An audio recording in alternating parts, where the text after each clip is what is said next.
இந்த கண்ட்ரி பேரை சொன்னீங்கன்னா யாருக்குமே அவ்வளவா தெரியாதுங்க. என்ன சொல்ற? டிமோர் லெஸ்டே அப்படின்னு சொல்லி பாருங்க. இந்த கண்ட்ரி எங்க இருக்குன்னு கேட்பாங்க. ஆக்சுவலா smallest nation, 4th youngest nation அப்படின்னு சொல்றாங்க. ஏன்னா 2002 தான் இண்டிபெண்டன்ஸே வாங்கிருக்காங்க. அதுவும் இந்தோனேஷியா கிட்ட இருந்து. சவுத் ஈஸ்ட் ஏசியால ஒரு ஸ்மால் கண்ட்ரிங்க. எக்கனாமிக் லெவல் இப்போதான் கொஞ்சம் கொஞ்சமா வளர்ந்துட்டு வராங்க. இது என்ன வார்த்தை? கண்ட்ரி பேரு டிமோர் லீஸ்ட் அப்படின்னா, இந்த டிமோர் அப்படின்ற இந்தோனேஷியால ஈஸ்ட்னு அர்த்தமாங்க. இந்த லீஸ்ட் அப்படின்றது போர்ச்சுகீஸ்ல ஈஸ்ட். ஸோ ஆக மொத்தத்தோட மீனிங் பாக்குறப்ப ஈஸ்ட் அப்படின்னு தான் அதோட மீனிங். சூரியனோட வெளிச்சம் ரொம்ப வேகமா இந்த கண்ட்ரில வர்றதுனாலதான் இதை ஈஸ்ட் அப்படின்றது அந்த காரணத்தோட வச்சிருக்காங்கன்னு சொல்லியிருக்காங்க. இந்த கண்ட்ரில ஃபேமஸான விஷயம் கேட்டீங்கன்னா பீச் செம்ம ஸ்பாட்டு, அதே மாதிரி சன்செட்டுக்கும் சன்ரைஸ்க்கும் வேற லெவலான ஒரு ஸ்பாட்டு. இந்த டைவிங் ஸ்போர்ட் உள்ள வேற லெவல் இருக்குன்னு சொல்லியிருக்காங்க.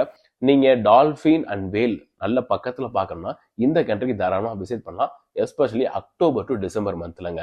இந்த கண்ட்ரில காஃபி வேற லெவல் டேஸ்ட்ல இருக்குமாங்க. அதே மாதிரி அதிகமா எக்ஸ்போர்ட்டும் பண்றாங்களாம்.